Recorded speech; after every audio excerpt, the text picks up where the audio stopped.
नाज़रीन, government primary school Shafi Panwar जी इमारत ज़बून हालीअ जो शिकार है। हिते उस्तादनि, शागिर्दनि ऐं ॻोठाणनि पारां एहतजाज कयो वियो आहे। इन सिलसिले में उन्हनि खां पुछंदासीं त उन्हनि जो छा चवणु आहे। Government primary school Shafi Mohammad Panwar UC Bulri Shah Karim ज़िलो टन मोहम्मद खान।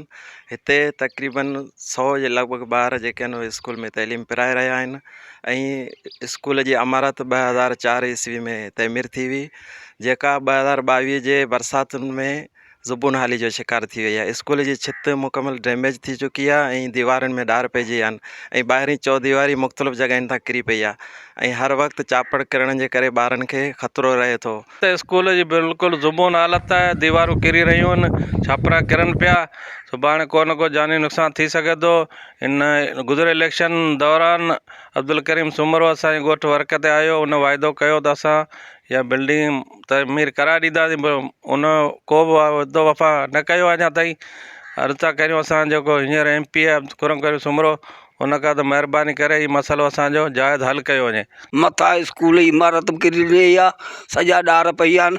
महिरबानी करे इहो असीं अर्ज़ु था करियूं, असांखे महिरबानी करे ठाराइनि।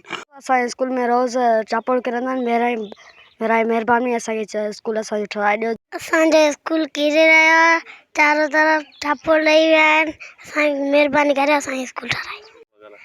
असांजो स्कूल किरी रहियो आहे, असांजे स्कूल में चापड़ किरी रहिया आहिनि, असांखे ॿियो स्कूल ठाराए ॾियो। असांजो स्कूल किरी वियो आहे, महिरबानी करे असांखे ठाराए ॾियो। कैमरा टीम सां गॾु उस्मान पंवर, KTN न्यूज़, बुलड़ी शाह करीम।